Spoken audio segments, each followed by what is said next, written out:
these days, and especially the bullying topic. Most of the students, they do like these right now in this time, bullying is very common in our classrooms. And in our session, sir told us that these kind of things should not be allowed in the classroom and in the school culture. So, and conformity, the school system, the curriculum, that is acceptable. Sir told us about that. And of course, democracy is the best point right now, uh, which should be applied and it should be implemented in our classroom these days. जी, so true, exactly. अच्छा, democracy की जहां तक बात है तो हर वक्त और हर जगह this is the best policy. So definitely nowadays when we are facing lots of discipline issues in the school systems, especially in the higher classes, so this is the best model, I must say, to implement across the school system. Yes, thank you so much, Munira. And two more people would like to listen, and then we will move on.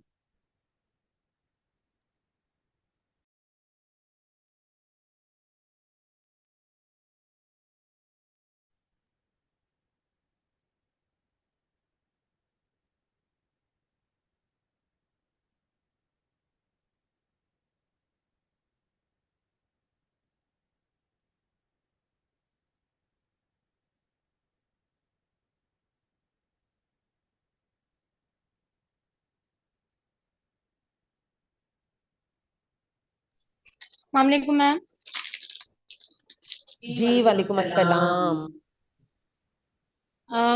Ma'am मुझे traditional teaching वाले उसमें जो है वो जो last class बहुत ही ज्यादा अच्छी लगी, क्योंकि जिसके ऊपर जो हम काम कर रहे हैं तो हम्म। जो है बहुत ही ज्यादा अच्छी तरीके से जो है वाज़ेह हुई हम लोग के, और ज्यादा जो है वो माइंड में कि जो ट्रेडिशनल टीचिंग हम लोगों को बहुत अच्छी तरह से इस बात की समझ ऑलरेडी होती है। मैं ये समझती हूँ कि हमें बहुत ज्यादा होती है, क्योंकि हम सब ने ये चीज झेली हुई है। जो बच्चों की जो सलाहियतें हैं, अगर इस दौर में बहुत ज्यादा हैं तो पिछले दौर में भी सलाहियतें तो मौजूद बच्चों के अंदर थी, लेकिन हम लोगों के माशरे में जो ट्रेडिशनल टीचिंग का एक एक मयार बना हुआ है कि बच्चे को आप बॉक्स के अंदर रखते हैं, आपने सिर्फ एक सिलेबस जो है आपने कंप्लीट करवाना होता है। पिछले उसमें बहुत अच्छी तरह से जो है वो वजाहत के साथ आप लोगों ने जो है वो इसको बहुत अच्छा एक्सप्लेन किया कि ट्रेडिशनल टीचिंग से अगर बाहर निकल के हम बच्चों की सलाहियतों के ऊपर अगर हम जाते हैं तो हम देखते हैं कि बच्चे जो हैं वो जितना हम सिलेबस में पढ़ाना चाहते हैं उससे कहीं ज्यादा हमें उसका आउटपुट दे सकते हैं। अगर हम एक लाइन जो हमने खुद से खींची हुई होती है कि इससे ना आगे ना पीछे, अगर हम बच्चों को उनकी सलाहियतों के मुताबिक उनको बनने दें तो बच्चे हमारी लाइन को बहुत ज्यादा क्रॉस करके बहुत आगे तक जा सकते हैं। एग्जैक्टली, बिल्कुल सही। जैनब, आपने बहुत अच्छी बात कही है, और यही एक मसला है कि हम जिस दौर में रहे और हमने जिस तरह ट्रेडिशनल टीचिंग को फेस किया तो हमारी लर्निंग भी उसी तरह से हुई है। And now that nowadays children are very much smart because they are getting more and more opportunities, so that is the point. True. Yes. One last participant and then we will move on.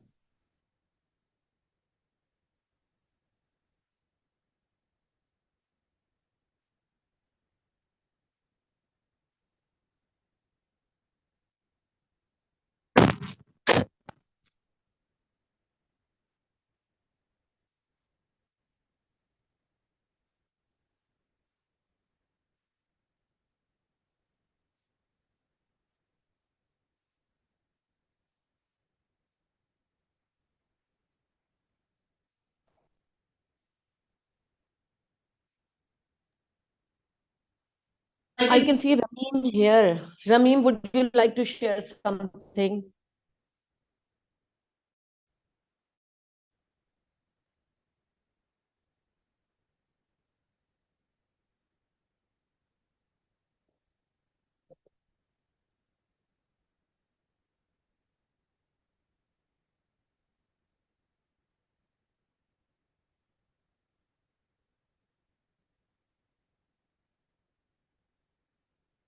जी, ज़ारा ताहा, बिल्कुल बहुत अच्छी बात आपने chat में लिखी है कि deep learning teaching makes my students use their own ideas. Like if I'm teaching them a poem, I can give them a verse and ask them to continue making verses. or I start a story and pass them to complete it, and they use their imagination to continue it. Very good. Okay, Zara Taha is लिखती हैं कि mic is not working. It's okay. चलें, if anyone would like to share, it's okay. Otherwise, we can continue. ठीक है जी. So moving on for today's session, this is the thing. Teachers do their best work in one place, and that is the classroom. And yet, we want change to begin from anywhere else. The policy, the curriculum, the exams, the school furniture, ACs, computer lab, etc. तो जब teacher अपना best input classroom में दे सकती है और दे रही है, तो वो ये कैसे एक्सपेक्ट कर सकती है कि चेंज कहीं और से आए, या कहीं और से आना चाहिए, या कहीं और से आएगा? इसको बेस्ट वे में एक्सप्लेन करेंगे सर अपने ही मखसूस स्टाइल में. तो मैं सर से रिक्वेस्ट करूंगी कि एनलाइटन करेंगे और फिर आगे हम मूव ऑन करते हैं. जी sir, please. Thank you Mehar. मतलब ट्रूली ये कमाल है कि वी वांट चेंज, यानी as a society, as a culture, as a government, हुकूमत, पॉलिसीज के बनाने वाले, मिनिस्ट्री, करिकुलम वाले लोग, टेक्स्ट बुक वाले, हम ये समझते हैं कि इन तमाम सब चीज़ों में चेंज आगाज हो. डोंट गेट मी रॉन्ग, हम ये नहीं कह रहे कि अच्छी टेक्स्ट बुक्स नहीं होनी चाहिए, ये नहीं कह रहे हैं कि हुकूमत की पॉलिसी से फर्क नहीं पड़ता. वैसे कोई फर्क नहीं पड़ता. मेरे वतन में तो कोई फर्क नहीं पड़ता. आप जो चाहें कर लें पॉलिसी में, वो पड़ी रहती है, धरी की धरी रहती है. मैं आज तक नहीं मिला टीचर से जिसने कभी किसी ने पॉलिसी के साथ कोई राब्ता रखा हो और कोई काम किया. मतलब इट इज अमेजिंग. खैर छोड़े. सो हम ये चाहते हैं कि सिंगल नेशनल करिकुलम लाने से चेंज हो जाएगा, इम्तिहान का निज़ाम बदलने से चेंज आ जाएगा, स्कूल में फर्नीचर वगैरह. जी आई नो बगैर फर्नीचर के भी स्कूल होना कोई बहुत अच्छी बात नहीं है. ये एक अलग बात है. मतलब ये कि आपके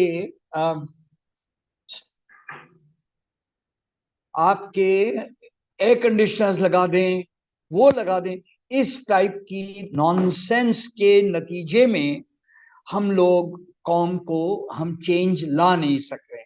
तो ये नुक्ता यानी फिक्र है, लम्हा फिक्रिया है कि क्लासरूम में चेंज लाना लास्ट. जनाब थैंक यू. मैं आगे मेहर कुछ और बातें करेंगी, मैं हाजिर हूँ. Thank you. Thank you so much sir. बिल्कुल. तो यही बात कि हम ये अज्यूम करके कैसे बैठ जाते हैं कि चेंज कहीं और से आएगा. तो वो हम ही तो हैं जिन्हें चेंज लाना है. तो वो चेंज जो हम बाहर लेकर आना चाहते हैं, वो चेंज हमें पहले अपने अंदर, अपनी सोच में लाना होगा. तभी तो हम कहीं और चेंज लेकर आ सकेंगे. So this is the point. Thank you sir for explaining it in the detail. And अच्छा, अब यहाँ हमारे पास एक चीज की और बहुत क्लैरिटी की जरूरत है, and this is the teaching and teaching of. अब ये टीचिंग और टीचिंग ऑफ, क्या फर्क है इन दोनों में? What is the difference between? Teaching ही तो है. Yes, the difference is the teaching. When we talk about teaching of, it means of a subject. For example, English, example science, maths, Urdu, etc., whatever the subjects are. कहने को या समझने को teaching teaching ही है, but are they similar और not?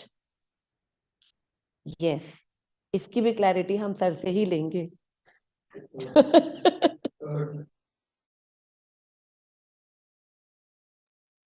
अच्छा जी, अब M I audible now?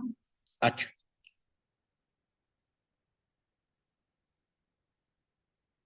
जरा सा वो पिछली स्लाइड लीजिए जिसमें वो 2 वर्ड्स आए. नहीं, पीछे पीछे. हाँ, ये हाँ देखें जी. हाँ, टीचिंग एंड टीचिंग ऑफ. मैं जरा सा इस मसले को ज्यादा सीरियसली ये बताना चाहता हूं. मेरे वतन में टीचिंग का पूरा डिस्कोर्स, पूरी मेहनत, तवज्जो टीचिंग ऑफ ने हाईजैक कर दी, यानी हाईजैकिंग। तो टीचिंग पर गुफ्तगू में उन मौजुआत पर बात होगी जिस किस्म के मौजुआत पर हम लोग बात करते हैं, और अभी आज बहुत आला बातें आने वाली।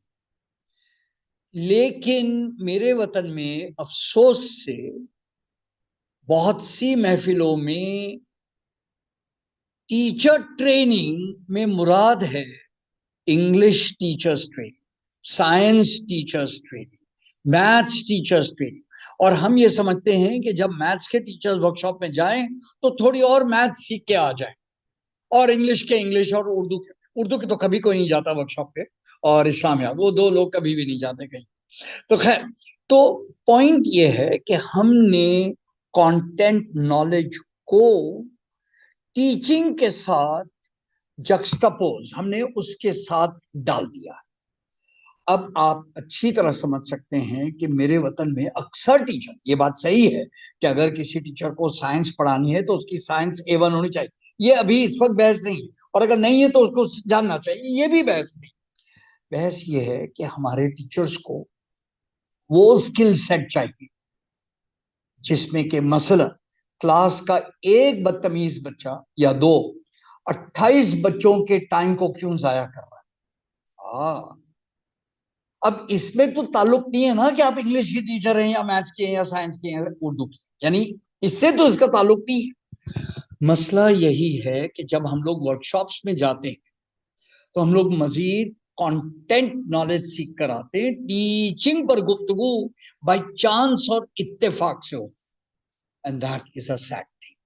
टीचर्स डेवलपमेंट सेंटर का सारा जोर जो है वो टीचिंग पर रहा है, और इसीलिए हमारे पास जब लोग रिक्वेस्ट करने को आते हैं कि सर आपके फलां वर्कशॉप में क्या हम साइंस टीचर्स को भी भेज सकते हैं, मैं कहता हूं जी भेज दें, ये इंग्लिश के भी भेज दें जी, उनको भी तो वो बड़े हैरान होते हैं कि ये मैथ्स के भी भेज जी, मैंने कहा मैथ्स को भी भेज दें, तो they find it very surprising. And ये वो सबूत है कि ये टीचिंग और टीचिंग ऑफ सेम चीजें नहीं, और हम लोग जोर देना चाहते हैं टीचिंग।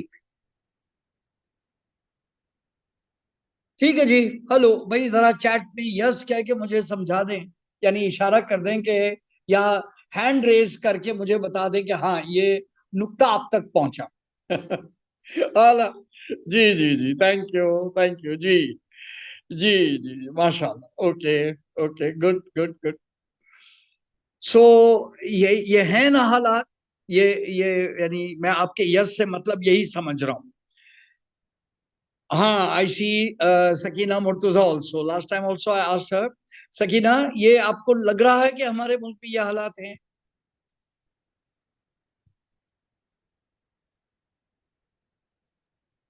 जी, ओके, ठीक है जी, okay, Meher please continue. Yes sir, thank you जी, बिल्कुल। तो ये ये देख देख लिया लिया आपने आपने difference, the the difference difference between between teaching and teaching teaching of of and the and the misconception. Misconception. अच्छा, अच्छा, teachers teachers do do their their best best work work in in the the classroom classroom in in a a profession profession as as personal personal as as teaching. teaching. It It is is amazing amazing to to see see the the impersonality impersonality of of teacher teacher education. education. और और यह यह आइबुल आइबुल भट्ट भट्ट साहब साहब का का call. Call. जी, जी, yes sir. Afira और लुबना इमरान, इस जुमले के मफहूम पे जरा गौर करें प्लीज। लुबना प्लीज बताएं क्या समझ में आता है आपको इससे। अस्सलाम वालेकुम सर। अस्सलाम वालेकुम सर। जी प्लीज गो ऑन। जी अस्सलाम वालेकुम sir, may I audible? Yes, yes, Lubna, you are audible. Ma'am, may I audible? Assalamu alaikum. Yes, ma'am, you are audible. We can hear you. Okay, thank you so much sir. मैं यहाँ पर एक चीज को highlight करना चाहूंगी। That is the thing, yesterday I had conducted a training workshop that teaching is a skill or a competency. Actually, I am thinking like that कि you are talking about the same meanings, that teaching is not only a skill, it is actually a competency. तो अगर हम बात करें इस sentence के हवाले से, तो टीचिंग की जो एक हम बात करते हैं, तो it's a combination of skills, abilities and knowledge.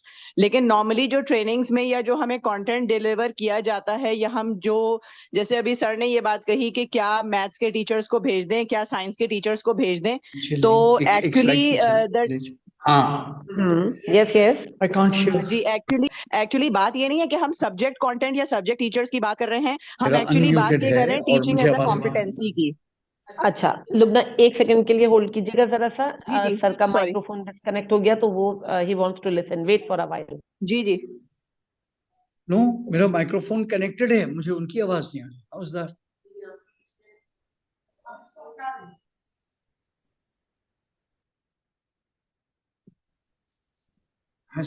Ji, hello, can you hear me now? Can you hear me? Yes, I can hear you. Okay, sir. Sir, actually, this is the sentence which I can read it, that teachers do their best work in the classroom. Actually, you are talking about that teacher. मैंने जैसे अभी एक जो कल एक workshop करवाई है, that is teaching a skill or a competency.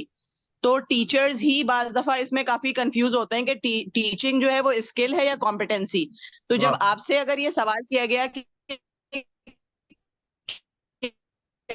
हम मैथ्स के टीचर्स को भेज दें क्या, तो एक्चुअली इसका क्रक्स ये है that you are not talking about the teaching as a skill, actually you are talking about teaching as a competency, because competency is a combination of knowledge, ability I had delivered. तो I can easily understand this thing, that teachers can do their best way in their classroom because they believe that teaching is a competency. Correct. And if you go to a maths workshop, you are not going to learn the competency of teaching. You are going to learn the skill of maths teaching. Skills of teaching. Yes. Thank you. यानी ये इस वक्त जो आप course करवा रहे हैं, it's not a skill, you are not teaching a skills, you are teaching actually a competency. Thank you. अच्छा, अब जरा हम that's why we are not talking about the specific subject. Correct, ठीक है। ये देखिए जी, आइवर गुडसन साहब को जरा सलाम कर लें। ये आइवर गुडसन जो हैं, उन्होंने किताब लिखी स्टडीइंग टीचर्स लाइव्स। ये जुमला वहां से है, स्टडीइंग टीचर्स लाइव्स। और ये जुमला जो है, in a profession as personal as teaching, it is amazing to see the impersonality of teacher education.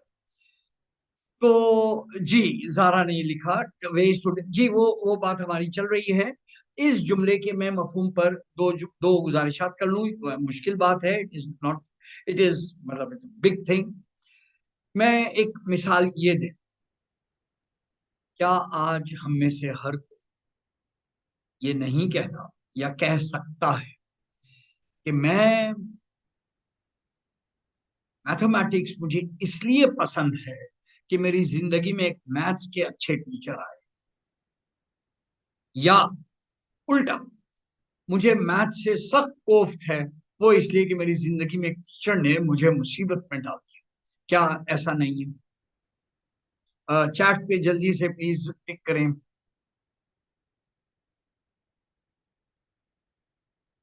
Ji ji, thank you. सो ऐसा ऐसा ही है जी।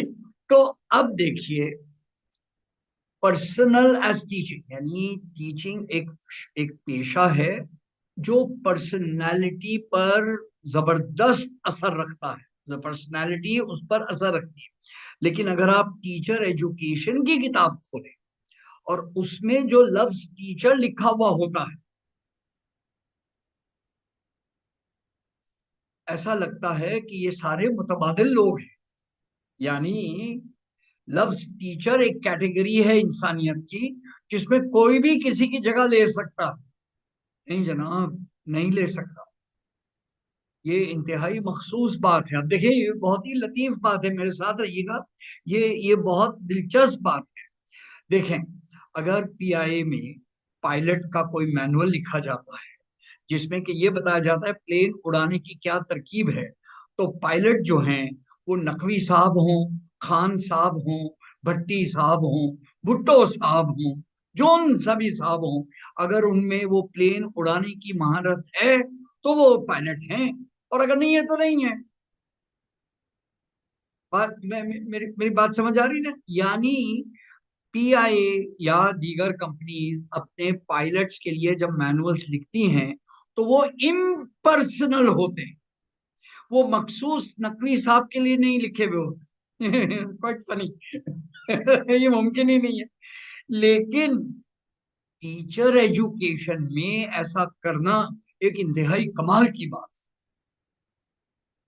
कि टीचिंग का सारा पेशा ही पर्सनालिटी से कनेक्टेड। हमारी उर्दू और इस्लामियात की टीचर थी, जिसको के ज़ारा साहिबा को बड़ी मुश्किल में डाल दिया। हम सब की जिंदगियों में ऐसे टीचर्स आए हैं जिन्होंने हमें खामोखा की मुश्किल में डाल दिया। इससे साबित हुआ कि टीचिंग के शोबे पर गुफ्तगू इम्पर्सनल नहीं हो सकती। ये बात मेरी आप तक पहुंची है कि आप ये नहीं कह सकते कि तमाम टीचर्स को यकसां समझा जाए बगैर पर्सनालिटी के अवामिल के ऊपर गौर करके, क्योंकि टीचिंग का पेशा है ही पर्सनल।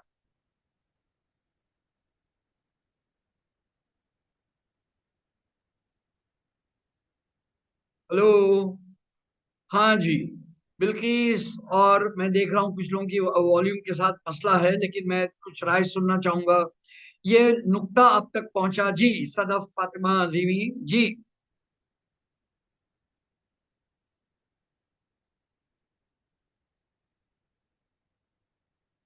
अस्सलाम वालेकुम सर। वालेकुम सलाम। जी सर, आप बिल्कुल सही बोल रहे हैं। हम खुद मतलब वही बात है कि शुरू से तो कोई भी टीचर नहीं होता, हम खुद भी स्टूडेंट थे, तो हम इस चीज से वाकिफ हैं कि जो टीचर्स हमने हमारे साथ किया कि हम बहुत सारे ऐसे सब्जेक्ट थे जिसकी वजह से हम मतलब टीचर्स की वजह से हम ये बोलते हैं कि वो टीचर के ऐसे बिहेवियर की वजह से या उनकी ऐसी लर्निंग की वजह से हम जो है वो सब्जेक्ट सही से पढ़ नहीं पाए, या आज तक ऐसा है कि हम उस सब्जेक्ट में जो है वो महारत हासिल नहीं है, या हमें वो सब्जेक्ट समझ में नहीं आता। करेक्ट जी जी। लुबना इमरान। सर यहाँ पर एक पॉइंट मजीद इलेबरेट करूं, जो एजुकेशन की एक इस्लामिक फिलॉसफी के हिसाब से अगर देखें तो जो इमाम गजाली का करिकुलम था उसके हिसाब से अगर आप बात करें कि टीचर्स क्या हैं, तो टीचर्स के लिए अपनी प्रोसेस को जो कंप्लीट करना है वो सिर्फ तालीम नहीं है, बल्कि तालीम के साथ तादीब और तरबिया भी टीचर्स की जिम्मेदारी है। अगर वो सिर्फ कंटेंट डिलीवर कर रहे हैं तो that means they are giving तालीम, बट नॉट फोकसिंग ऑन तादीब एंड तरबिया एज वेल। और सबसे इम्पोर्टेंट जो पॉइंट है ना, टीचर्स का जो माइंडसेट होता है ना, वही स्टूडेंट्स का माइंडसेट होता है। अगर मेरा ग्रोथ माइंडसेट है तो मेरे स्टूडेंट्स का होगा। अगर मैं स्टूडेंट्स को ये बताऊंगी कि आज मैं भी लर्निंग कर रही हूँ, मैं फला कोर्स करके आई, जैसे आपने उस दिन कहा कि मैं भी इस डिग्री कंप्लीट कर रही हूँ, तो वो उनको ये एहसास होगा कि अच्छा ये जब अभी तक लर्निंग कर रही हैं तो फिर हमें भी हमेशा ही लर्निंग करनी। That is the thing sir. ये बिल्कुल सही। थैंक थैंक यू यू जी। Mehar ji please continue. Yes, sir. Thank you so much for this and wonderful discussion. And Lubna, आपका point भी बहुत जबरदस्त valid रहा. Thank you. अच्छा जी, we need to look at the black box of the classroom. अब ये black box of the classroom है क्या चीज? और ये है जनाब ब्लैक बॉक्स के बारे में पहले हम सर से कुछ सुनेंगे और उसके बाद हम आपको आगे मूव ऑन करवाएंगे दो अहम शख्सियात के अफकार के हवाले से। सो ये है जनाब, how can we make every lesson count. जी सर। ब्लैक बॉक्स मुहावरा है, अगेन पायलट और प्लेन और एरोप्लेन से हवाले से है। ब्लैक बॉक्स कहते हैं कि जब हवाई जहाज में खुदा न खास्ता कोई हादसा हो जाए, कुछ हो जाए, और मैं बिल्कुल प्लेन के क्रैश करने की बात नहीं कर रहा हूँ, वो तो बहुत ही एक्सट्रीम बात होती है। ऐसे भी अगर कहीं कोई भी छोटी मोटी भी टेक्निकल मसाइल हों जिसमें सब लोग सही सलामत रहें, प्लेन भी ठीक से उतर जाए, सब कुछ, तब भी वो ब्लैक बॉक्स जो है वो एनालिसिस के लिए लिया जाता है। गोया सेंस ये हुआ कि हमारे पूरे तालीमी निज़ाम को अगर आप मुतफरिक लेवल्स पर समझें तो ऐसा लगता है जैसे हर चीज के ऊपर रोशनी है, सर्च लाइट लगी हुई, करिकुलम को एनालाइज करने वाले किताब पर किताब, टेक्स्ट बुक्स के खामियां निकालने वाले रिसर्च पे रिसर्च, तमाम सब्जेक्ट्स की ग्रेडेशंस के ऊपर काम देख लो, वंडरफुल, ये सब ठीक है।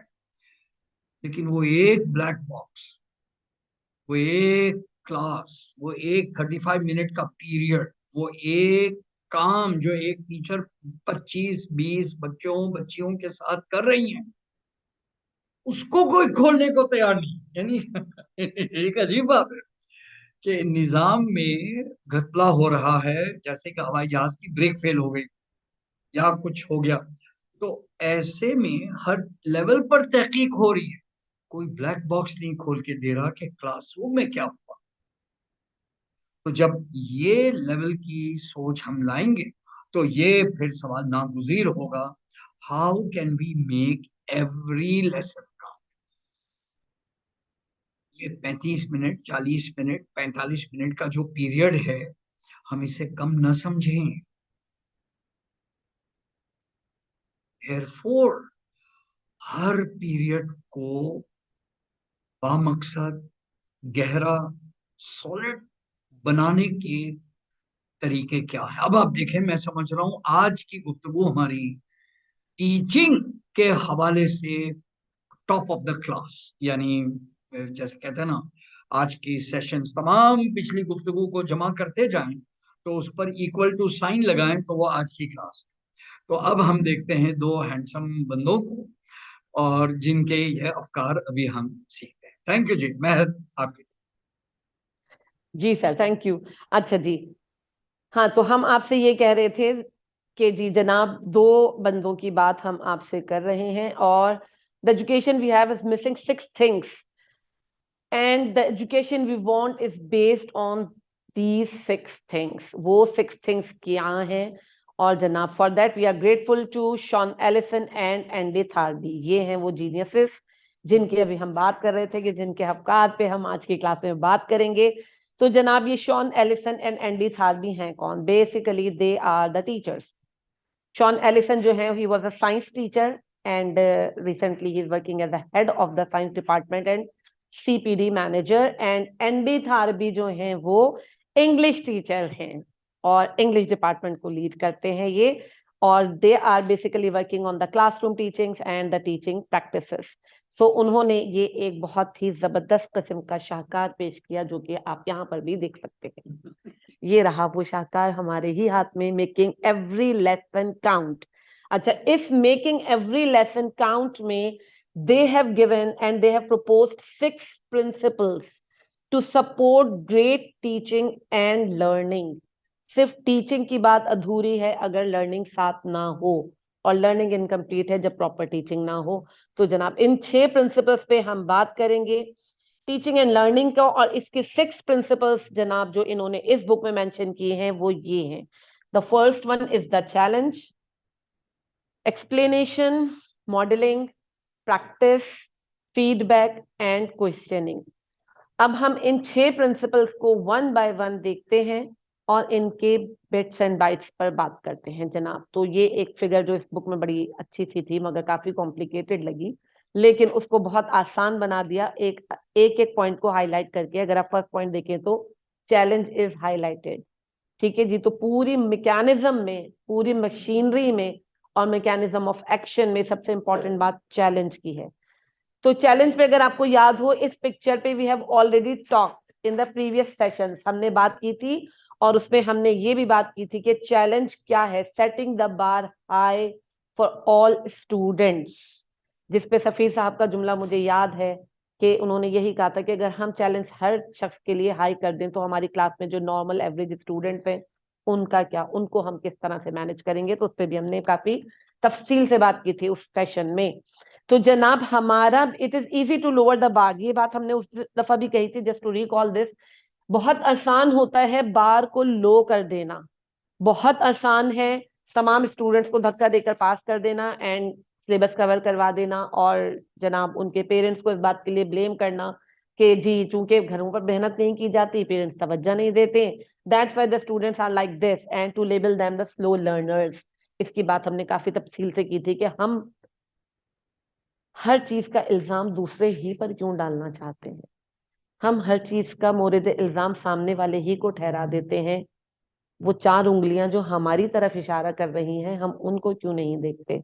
ठीक है, तो यहाँ बात टीचिंग एंड टीचिंग प्रैक्टिसेस की है, and that's we have already discuss, we don't want that any more, ये हम अब नहीं चाहते। उसके बाद अगेन इस पे हम बात कर चुके हैं जनाब, उसके बारे में हम बात कर चुके थे कि हम बच्चे की गुर्बत को, उसके फैमिली के मसाइल को इस बात के लिए मोरिद इल्जाम नहीं ठहरा सकते कि बच्चे की तालीम में कोई कसर थी या उसकी लर्निंग में कमी रह गई। उसके नाकिस अवामिल का बच्चा जिम्मेदार नहीं है, या उसके पास अवेलेबिलिटी ऑफ रिसोर्सेज का ना होने में बच्चे की लर्निंग का कसूर नहीं है या बच्चे का कसूर नहीं है। Around the world education erases class distinctions, इस बात पे भी हमने बहुत डिटेल से बात करी थी, और यहाँ हम मेंटेन करके बैठे हुए इस चीज को लेकर कि जी फला क्लास का बच्चा है ना, फला घराने से ताल्लुक है और फला जबान वाला ताल्लुक है, तो ये बातें हम डिस्कस कर चुके थे। तो हम चैलेंज पे आज बात करने जा रहे हैं, and the challenge is, are all student expected to develop their knowledge and skills during the lesson? Is subject content relevant and challenging? Are examples of excellence shared, discussed, and deconstructed with the class? जी, ये 3 important बातें जो हमारे culture में classrooms में मौजूद हैं, क्या लगता है हमें? जी, यही तो चैलेंज है। क्या समझते हैं आप इन 3 पॉइंट्स को लेकर? जरा सा 20 सेकंड सोचिए और फिर उसके बाद I want to listen your voices.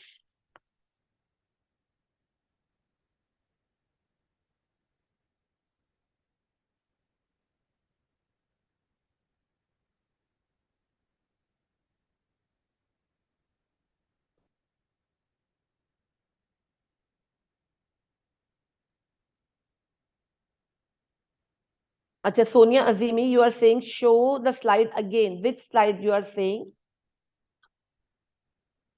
I think slide is already shared and it is visible.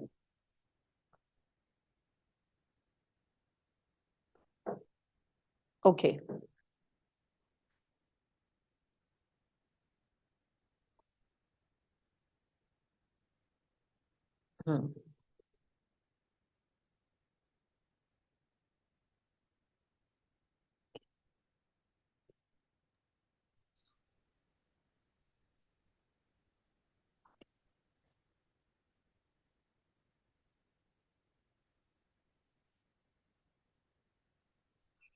On cue, I can't hear anything. But your voice is coming. But what about my voice? जी जनाब, चलें, लारोश मौजूद है, हम लारोश से कुछ सुनना चाहेंगे। Still not coming. Assalamu alaikum. जी वालेकुम अस्सलाम लारोश। Okay, so we are talking about a challenge. Yes, ये Yeah. तीनों questions यहाँ पे हमारे सामने स्क्रीन पे हैं that are equally important.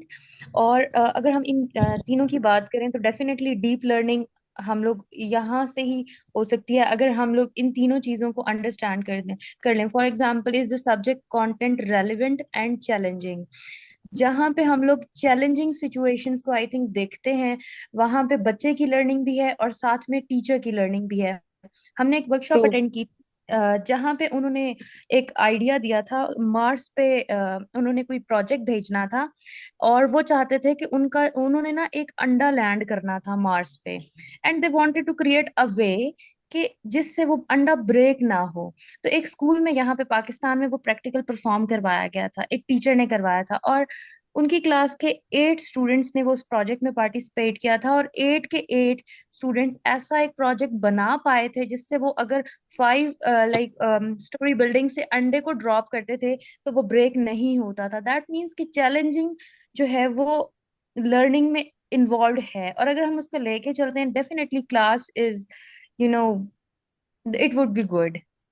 Exactly, बिल्कुल सही। थैंक यू सो मच लारोश, यू हैव डन। थोड़ा सा रिकैप कर दे, मुझे सुनाई नहीं दिया बिल्कुल लारोश।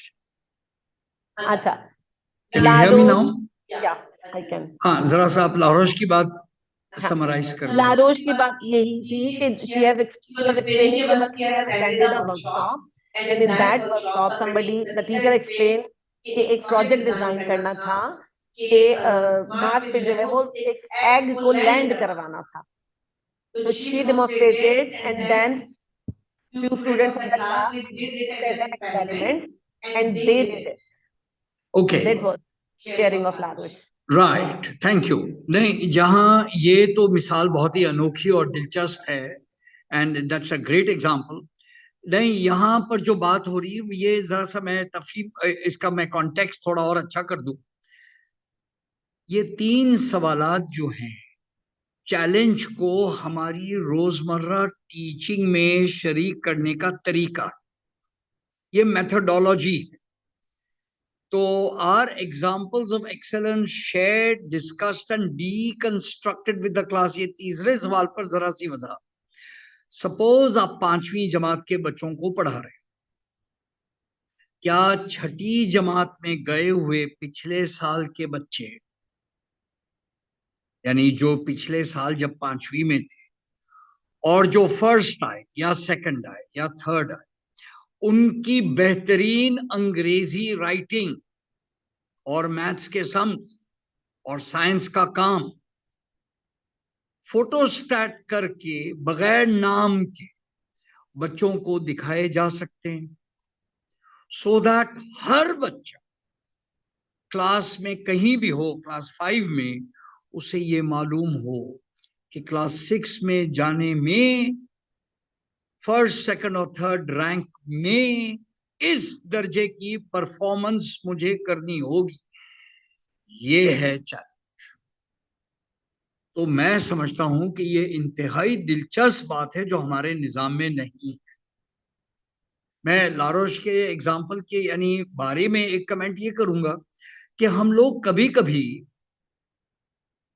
कुछ अनोखे काम, एक साइंस फिक्शन की बात, एक इमेजिनेशन की बात, मार्स पे जाने की बात, अग्रीड, ये रोबोटिक्स में, साइंस में, उसमें एक दफा तो हो सकती है। हम यहाँ बात कर, देखिए अगेन वो टीचिंग एंड टीचिंग ऑफ की बात पे चली गई। हम बात कर रहे हैं टीचिंग की, हर क्लास में, हर पीरियड में, मेकिंग एवरी लेसन काउंट। अब आप एक मिनट के लिए अंदाजा लगाइए कि क्या हाल हो जाएगा हमारी टीचिंग में अगर कमजोर तरीन 5वीं के बच्चे को यह पता चल जाए कि बेहतरीन 5वीं का बच्चा पिछले साल इधर पहुंचा और मुझे भी यहां पहुंचना है, और अगर मैं पहुंचता हूं तो मैंने अपनी, जाहिर एक दिन में नहीं पहुंचेगा वो, उसके पास पूरा साल पड़ा हुआ है। What an idea. यानी आप ये देखिए आइडिया पे, आप इसको पूरी स्कूल पे अप्लाई करें, इसको मल्टीप्लाई करें, तब आपको समझ में आ जाएगा कि किस तरह हमारी चैलेंज वाला उनसर क्लास के अंदर में एक जिंदा, एक यानी like a living principle available होगा। मेरी बात पहुंची आप तक? शेड में भाई सब लोग डाल दें। Yes, thank you, thank you, yes.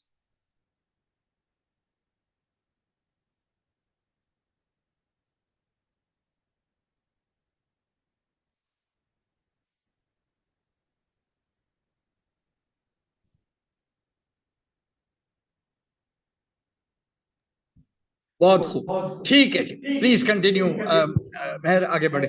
Ji okay ji, challenge वाली पॉइंट बिल्कुल क्लियर है, आई होप सो, इसमें कोई कंफ्यूजन नहीं रही है अब सर की क्लैरिटी के बाद तो। अच्छा जी, आगे बढ़ते हैं। अच्छा, here are some strategies that provide you some simple transferable ideas to help you challenge your students and yourself. तो ये हैं जनाब कुछ आइडियाज के make them single and challenging. क्या चीज? Every lesson scale up the challenge, share excellence as we have just listened to sir। आपने excellence का वो level whatever you want to achieve has to be shared। plan for progression, आगे की तरफ move कैसे करना है, we have to plan it, how to progress in learning, and then we need to frame the challenge, we have to very carefully frame it, how to do it, and what matters most, the content itself or how I teach it। जी, इस पे हम चाहेंगे कि थोड़ा सा discussion हमारे participants के साथ हो। What matters most? What do you think? And why do you think? Ji,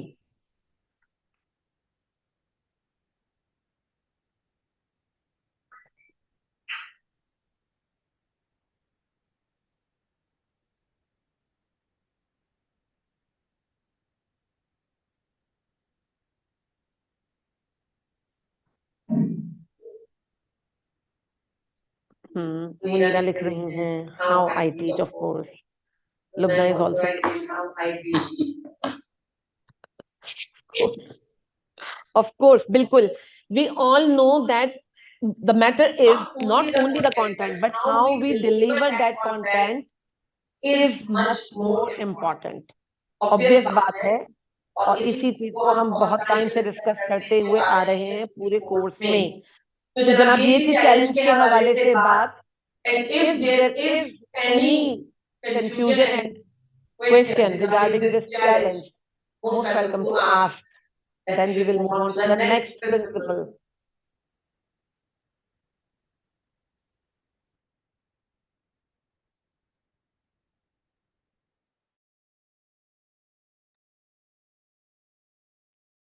okay, voice is echoing जी, बिल्कुल हमने इसको इको को कंट्रोल कर दिया।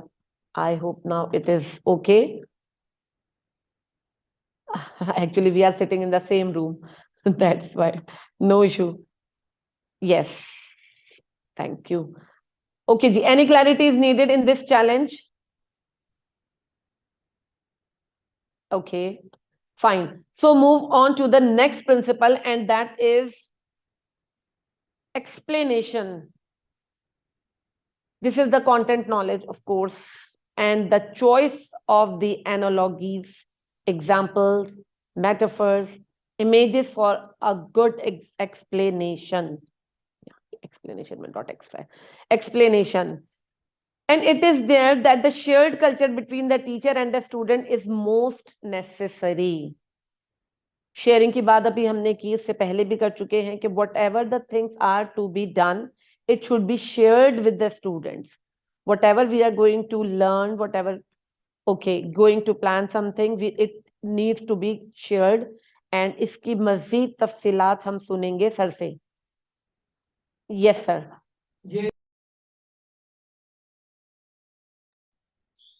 जी, is it okay now? Shared culture में एक गहराई का लेवल और है, जब बच्चों का कल्चर और टीचर का कल्चर सेम।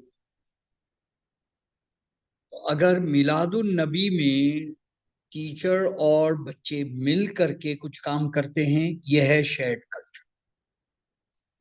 अगर शादी ब्याह की तकरीब में एक खास अंदाज में कुछ रसूमात हैं, कल्चरल बातें, उसमें भी अगर बच्चे और टीचर्स का शेयर्ड कल्चर है तो एक्सप्लेनेशन बहुत आसान होगा। टीचर के मुहावरे और इस्तियारे उस गुफ्तगू से निकलेंगे जो बच्चों को फौरन समझ में आ जाए। ये हम एक्सप्लेनेशन के जुमरे में तफसील बता रहे हैं कि खुद एक्सप्लेनेशन में क्या चीज है। मुझे एक मज़ाहिया सी बात याद आती है कि हमारे अरबिक के एक उस्ताद थे जो इजिप्ट से आए थे और एक लफ्ज भी उर्दू का नहीं जानते थे और अंग्रेजी का भी नहीं जानते थे, बहुत ही यानी अरबिक थे वो। तो वो हमें अरबिक जबान ही में सिखाने पे मजबूर थे। अब ये तो एक सेंस में तो बहुत ही अच्छी बात है, लेकिन एक सेंस में बहुत मुश्किल बात है, क्योंकि वो इंतहाई आसान चीजें हमें बताने से कासिर थे, क्योंकि उन्हें वो उर्दू का लफ्ज ही नहीं आता था। अब वो हमें बताने की कोशिश कर रहे हैं अंडा, वो किसी तरह से हमारी समझ में नहीं आ रहा कि किसकी बात कर रहे हैं। वो बोर्ड के ऊपर उन्होंने एक दायरा सा बनाया अंडा नुमा, हमें लगा जीरो ओ अजीब अजीब, यानी हमें हमें क्या पता, हम समझ जाते कि ये ए का आगाज है, फिर हम समझ पता नहीं वाव का ये अजीब। भाई वो हर तरीके से वो नाश्ते का इशारा करने लगे, खाने का इशारा करने लगे, हमें समझ ही ना आए पूरियां किसी ने कहा गोल, क्या यानी उस जब उनसे कुछ न बना तो उन्होंने मुर्गे की आवाज निकाली। उससे हम लोग सब कह कहा लगा के हंस पड़े और फौरन ही किसी ने कहा एग्स, तो उसने कहा यस यस। तो मकसद ये है कि जब शेयर्ड कल्चर, यहाँ तो शेयर्ड लैंग्वेज भी नहीं थी, कल्चर तो बहुत आगे की बात है, तो आप समझ सकते हैं कि कम्युनिकेशन में दिलचस्पी अपनी जगह, हम सब अडल्ट लोग थे सबके सब, यानी अडल्ट से मुराद अबव 30। सो ऐसे में तो हमने थोड़ी देर बर्दाश्त कर लिया, लेकिन आप अंदाजा लगाइए अगर एक टीचर को समझाने के लिए वो मुहावरे, इस्तियारे, अल्फाज, सिंबल्स, इमेजेस, तस्वुरात का एक अवेलेबल वो नहीं है क्वांटिटी, तो आप समझ सकते हैं उसका एक्सप्लेनेशन कितना मुश्किल हो, यानी उसके लिए कितना मुश्किल। ठीक है जी, हेलो, राइट। जी, लोगों ने बहुत सारी मज़ाहिया बातों के साथ साथ उन्हें भी कुछ चीजें याद आ गई। ठीक है, राइट जी, लीजिएगा नेक्स्ट। मेहर जी कंटिन्यू करें, शाबाश। जी, तो एक्सप्लेनेशन की मुश्किल सी बात सर ने बहुत अच्छी सी एग्जाम्पल के साथ बड़े मजे से समझा दी और अब हमें हमेशा याद भी रहेगी। तो explanation is prior knowledge established and used to hook into new knowledge. जाहिर है जब हम पिछली नॉलेज को अगली नॉलेज के साथ हुक करते हैं, कंबाइन करते हैं, उसका सिनेरियो कॉन्टेक्स्ट के साथ जोड़ते हैं, तो वो फिर हमारे लिए आसान हो जाता है। Yes, does the explanation focus on the key learning point, success criteria and subject threshold concepts? क्या ऐसा है? क्या हम ये कर रहे हैं? जी,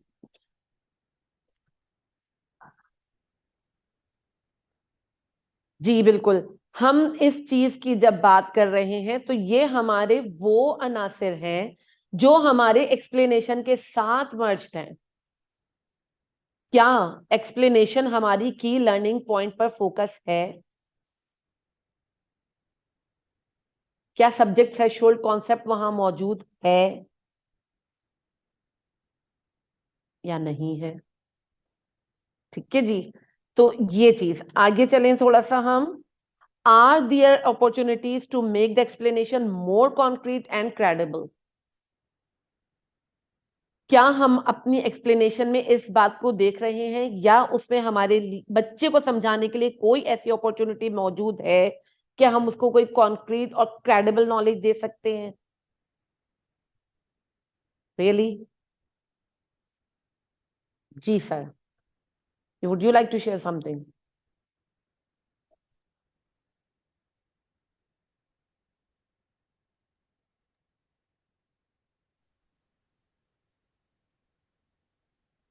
एक इज क्लियर ना, एक उसूली बात समझ लें, ये लफ्ज कॉन्क्रीट में, लफ्ज एब्स्ट्रैक्ट इसका ऑपोजिट है। जितनी हमारी गुफ्तगू कॉन्क्रीट होगी इतनी खामोशी होगी। जितनी हमारी गुफ्तगू सॉरी डिड आई से कॉन्क्रीट और एब्स्ट्रैक्ट? सुनिए, जितनी हमारी गुफ्तगू एब्स्ट्रैक्ट होगी उतनी खामोशी होगी जवाब में, और जितनी कॉन्क्रीट होगी हमारे एक्सप्लेनेशन में और सवालात में गुंजाइश, उतनी गुफ्तगू में बहुतात होगी। ये उसूली बात समझ लें, यानी अब ये उतनी उसूली बात ही हमने एब्स्ट्रैक्ट अंदाज में कही, तो आइए इसको भी कॉन्क्रीट अंदाज में करते हैं। ये एक हमारे अजीज शयूख में से हैं, ये उन लोगों में से जिन्हें हम कहते हैं लॉस्ट जीनियसेस। तो आप सब जानते हैं, मेरे मेरे हल्के पर तो सारे ही लोग फौरन ही समझ गए कि ये के से जिस शख्स का नाम शुरू होता है कोर्जिब्स्की, हम उसकी बात करें। नेवर माइंड, नेवर माइंड, बस सुन लें, उनका ये बहुत बड़ा इल्मी कमाल है। वो एक छोटी सी गेम खेलते थे लोगों के साथ और अपना ये नुक्ता समझाते। तो अब ये यहाँ मैं नहीं कर सकता, मैं सिर्फ आपको उसकी रुदात सुना देता हूँ, ठीक है जी? Okay, so he would turn to somebody in the room, Alfred Korzybski, he would turn to somebody in the room. हाँ माशाल्लाह, ट्विंकलिंग स्टार्स के सारे लोगों ने कागज कलम निकाल के नाम लिखने का एहतमाम कर दिया। आला ओके, उन्होंने पूछा, जी अस्सलाम वालेकुम, अस्सलाम वालेकुम, yes yes yes, thank you. उन्होंने पूछा, what is red, RED, what is red? एक साहब से इजाजत ले, तो वो खड़े हुए बोले, इट्स अ कलर। बोले, व्हाट इज कलर? बोले, colour it's a quality that some things have. फिर कोर्जिब्स्की ने पूछा, व्हाट इज क्वालिटी? उस पर वो लाजवाब हो गए और खामोश हो गए क्योंकि ये नहीं था कि उन्हें नहीं मालूम था, लेकिन वो ये कि उसको अल्फाज में बताने के लिए बहुत ज्यादा महारत चाहिए। लेकिन ये वो समझा रहे थे कि अगर तुम गुफ्तगू को एब्स्ट्रैक्शन पे लेके जाओगे तो खामोशी की तरफ चल दोगे। एक खामोशी है ला इल्मी की, एक खामोशी है एब्स्ट्रैक्शन की। ये दो बातें ये इतनी आसान नहीं है, इट्स वेरी सीरियस। तो उसने कहा, अच्छा तो फिर क्या किया जाए? तो उसने कहा, ओके, व्हाट इज रेड? सुनिए, अब उलट जवाब, व्हाट इज रेड? तो उन्होंने कहा, it is the colour of a rose. बोले, व्हाट इज रोज? अब आप देखें, rose is the name of a plant that grows in such an, what is the name of the plant? Plants are potatoes, tomatoes, bananas. अब देखिए, वो red colour की गुफ्तगू बहुतात में चली गई क्योंकि वो मादी चीजों की तरफ चली गई जो नजर आने वाली थी, हाथ लगाने वाली थी, कीमत वाली थी, कदर वाली थी, वजन वाली थी, रंग वाली थी। लेकिन जैसे ही अगर उन्होंने पूछा, what is colour, what is quality, तो वो चीजों का ताल्लुक और ज्यादा यानी एब्स्ट्रैक्ट था, और जितना वो एब्स्ट्रैक्ट होगा इतने लोग खामोश हो जाएंगे। ला इल्मी में नहीं, हम लैंग्वेज की कमी में। ये it's a very different thing. ठीक है जी, तो अब जबकि आप लोग सुर्ख कलर से भी मायूस हो गए, मैं आगे बढ़ाता हूँ। Go on please. जी सर, ओके, तो जनाब हम आगे बढ़ते हैं इस चीज को लेके। That's the explanation generate curiosity and so open up the learning gaps. क्या एक्सप्लेनेशन ऐसी है जो क्यूरियोसिटी को क्रिएट कर रही है और ओपन अप कर रही है learning gaps? Learning gaps open up करने का मतलब यही है कि we need to give them margin to learn, to give them some space to learn. Is explanation clear and concise, especially when subject matter is challenging? क्या ये इतने clear और कंसाइज है? जब हम सब्जेक्ट मैटर की बात कर रहे हैं तब और क्या सब्जेक्ट मैटर चैलेंजिंग है या नहीं.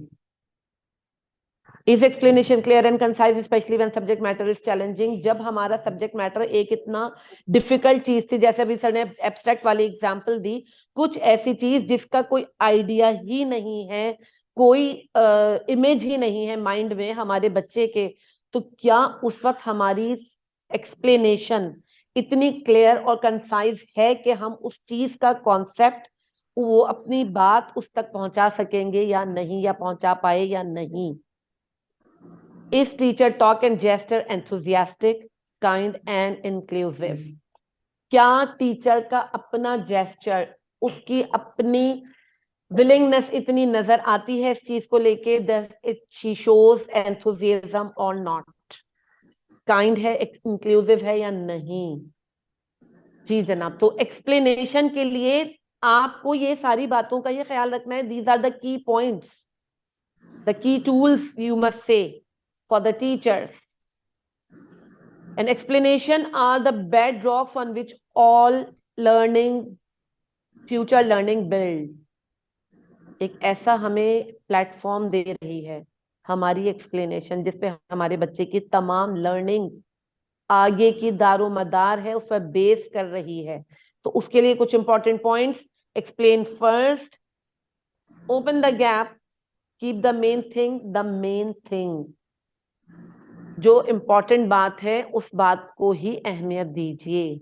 Become a story teller and give multiple examples. अभी जैसे सर ने आपको दी इतनी सारी एग्जाम्पल्स एक बात को समझाने के लिए, तो हमारी एक्सप्लेनेशन भी कुछ ऐसी ही होनी चाहिए. और इस पे मजीद हम सुनेंगे सर की अच्छी सी बात. जी सर. एक्सप्लेनेशन पर एक्सप्लेनेशन हमारी सर की तरफ से.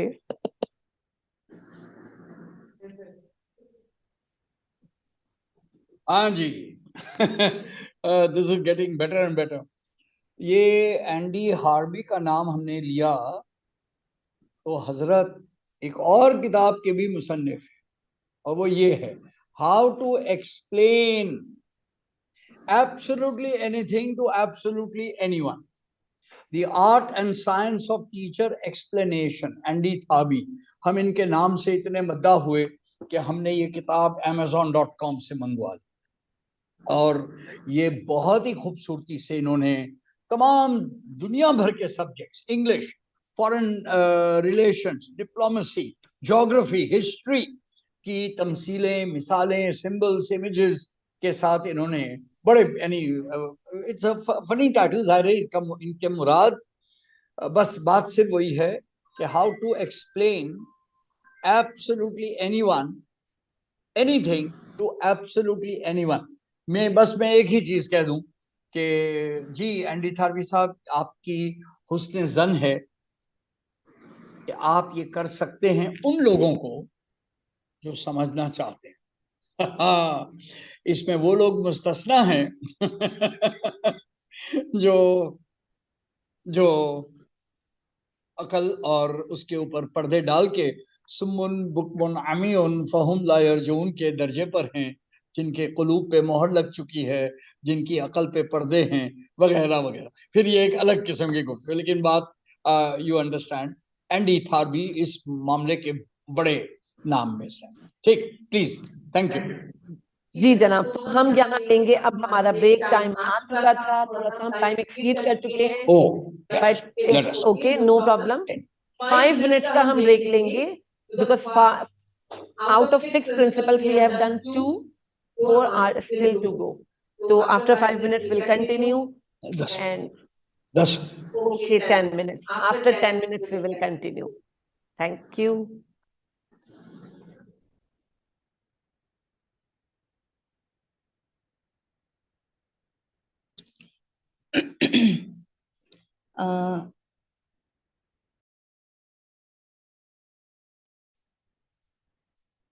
Assalamu alaikum. I can see some present. Some of you are still here. Twinkling star. Assalamu alaikum. Wa alaikum assalam. क्या हाल है? Alhamdulillah. How are you? अल्हम्दुलिल्लाह अल्हम्दुलिल्लाह। क्या अभी ब्रेक से पहले, क्या उससे पहले डिस्कशन हुआ था शुरू से? मैंने थोड़ा लेट हो गई, मैं स्कूल से ही आई हूँ काफी लेट। वालेकुम अस्सलाम ज़ैनब, क्या हाल है? अच्छा, इसमें जो है यहाँ पर आज जो है कनेक्टिविटी इशू काफी रहा है, लेकिन हमने जो अच्छा। मेन चीजें पढ़ी हैं हम्म। उसमें आज teachers do their best work in one place के हवाले से काफी डिस्कशन किया गया था। फिर हम्म। क्लैरिटी के हवाले से काफी बात की गई कि things should be clear, precise, नीचे करेंगे हम्म। प्रिसाइज एंड कनेक्टिविटी आपकी होनी चाहिए, रेलिवेंट इंफॉर्मेशन आप स्टूडेंट्स को देते हैं ना, ये तो अभी जो इसके बिल्कुल हवाले से लास्ट बात की गई है। राइट। ठीक। जी जी, दिखाइएगा मुझे। Okay fine. और इसमें एक चीज जो डिस्कस की गई है वो चैलेंजेस के हवाले से, वो ऑलरेडी हम डिस्कस कर चुके थे प्रीवियस लेक्चर्स में। चैलेंज के हवाले से जो नई बात की गई थी वो ये थी कि हम लास्ट टाइम उसको डिस्कस कर चुके थे, फिर अब जो है उन्होंने चैलेंजेस क्या क्या होते हैं उसे एक्सप्लेनेशन, तो बस ये ये चीजें थी वो। क्लासरूम मैनेजमेंट के अंडर आ रही थी ये गुफ्तगू? जी जी बिल्कुल, उसमें स्लाइड्स पे भी मेंशन थी ये चीजें सारी। ठीक ठीक। जी, तो बस उसी तो के ये हवाले जो से चैलेंजेस, बिहेवियरल प्रॉब्लम डिस्कस हुए। Behaviour behavioural issue problem. इसमें जो है वो पार्टिसिपेंट्स की तरफ से ही थी, कुछ अपनी जो है वो एक्सपीरियंसेस शेयर कर रहे थे regarding that particular topic which were discussing, तो बस यही चीजें अब तक चल रही थी। और raised responsibility system, did someone share about the experiences they have gained in their schools? I haven't heard about that, क्योंकि यहाँ पर Okay. इंटरनेट कनेक्टिविटी बहुत इशू कर रही है, आज लाइट का भी बड़ा इशू है इस वजह से आई गेस। जी बिल्कुल। फाइन। ठीक। चलो इंशाल्लाह ब्रेक चलें के अब बाद तक। कंटिन्यू करेंगे। इंशाल्लाह इंशाल्लाह। Okay, thank you.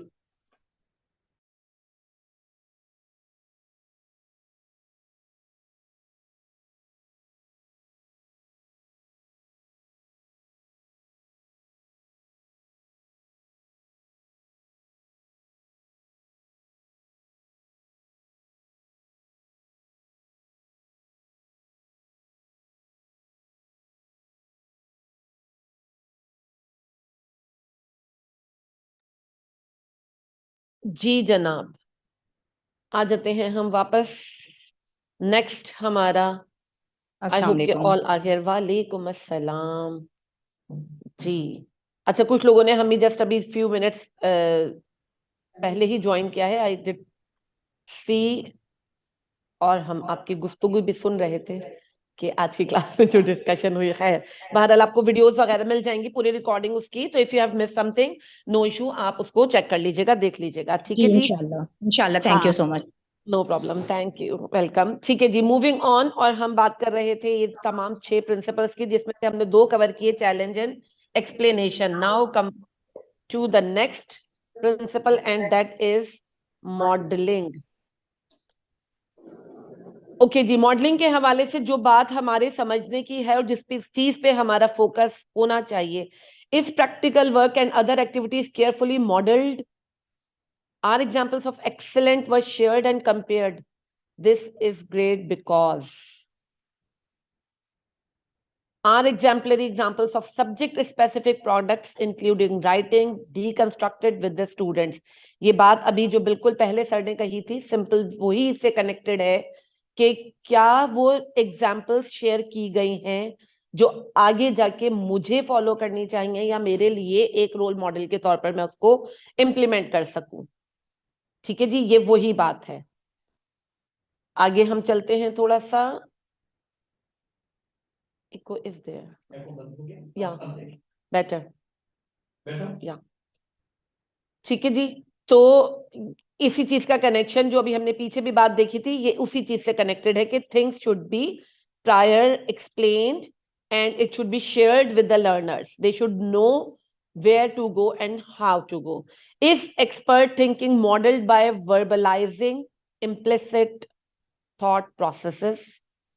Is modeling scaffolded to maximize the learning for all students. अच्छा, यहाँ अब स्कैफोल्डिंग का एक इम्पॉर्टेंट नुक्ता आपको समझाने वाली बात है।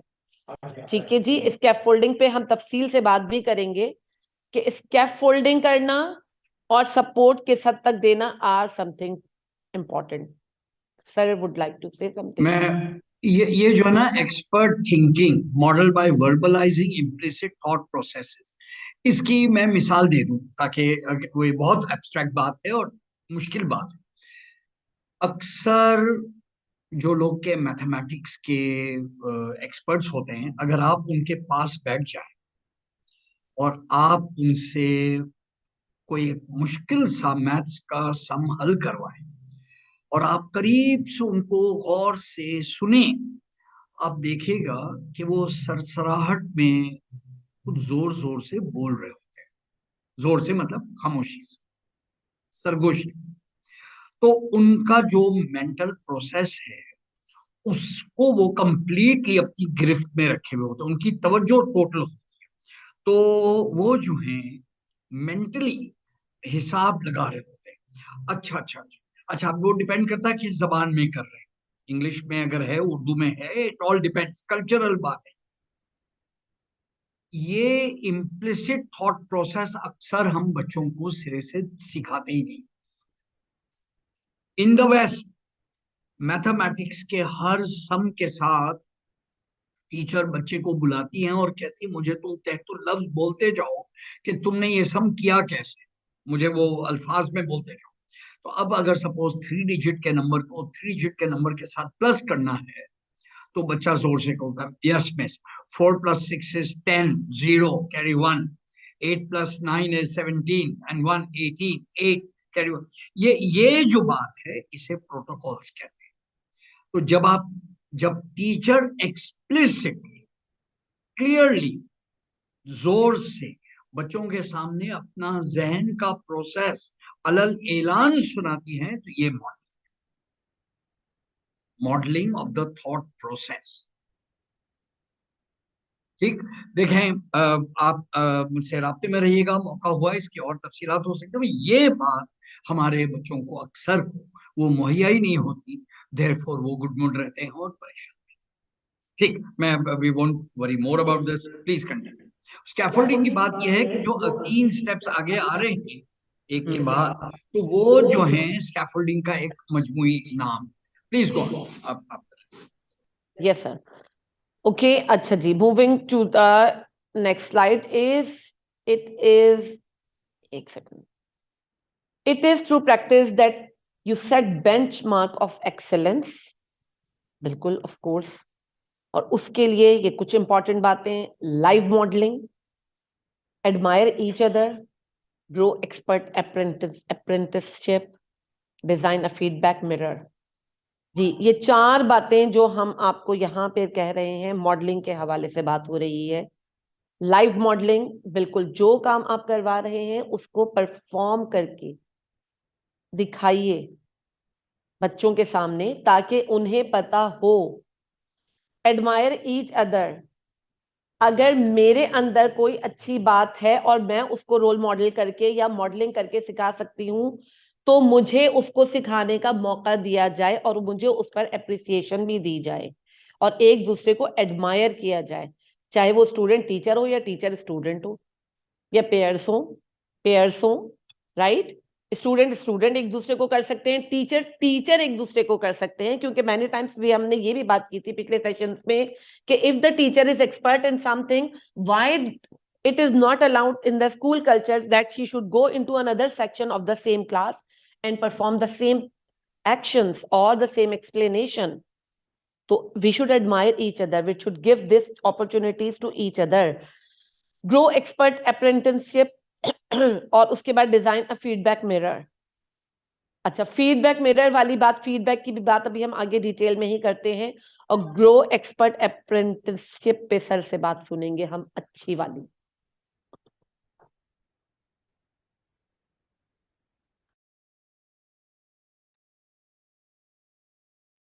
जी, शायद ही कोई हुनर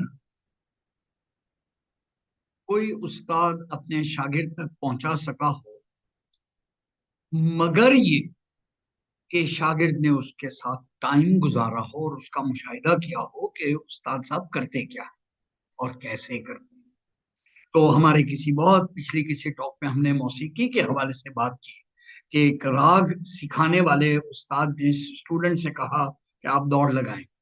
तो वो जो बात थी, जब तक के वो अप्रेंटिस नहीं बनेंगे, एक अच्छे उस्ताद और शेख को अपना टीचर मान के, अपना मास्टर मान के, उनके जिसको जानू तलम्मुज तय नहीं करेंगे और उनके शागिर्द नहीं बनेंगे और अपना थोड़ा ईगो का जो वो लाउड स्पीकर है उसको थोड़ा नीचे नहीं करेंगे और थोड़ी वक्त बेवक्त की डांट बर्दाश्त नहीं करेंगे, तो वो एक्सपर्ट बनेंगे नहीं।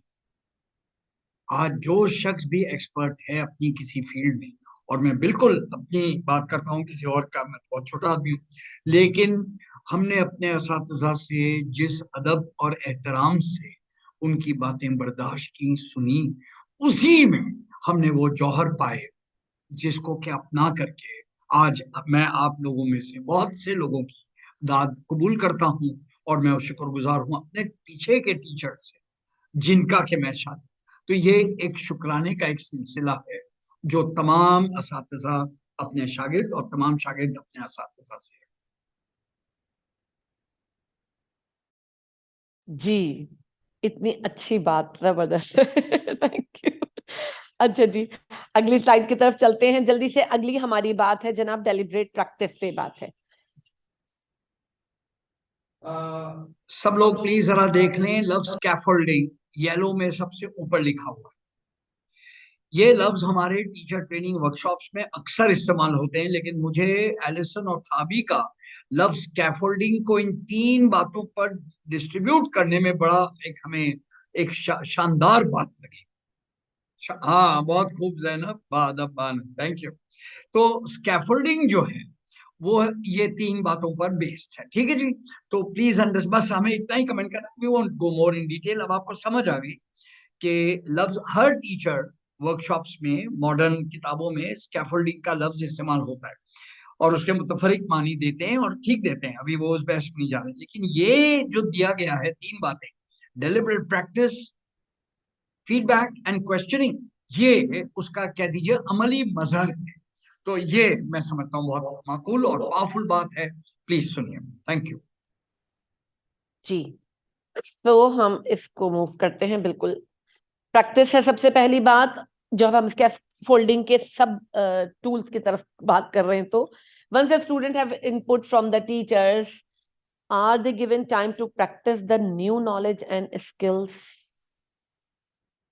बहुत गहरी बात है ये। Are mistakes observed leading to intervention when necessary to ensure that practice is perfect?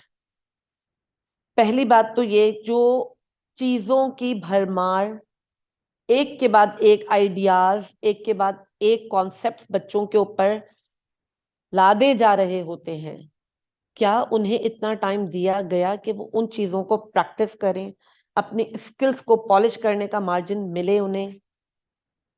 It's a big question. क्या उन मिस्टेक्स को ऑब्जर्व करते हैं या किया जाता है या करने का मौका होता है? और do we lead to intervention when necessary?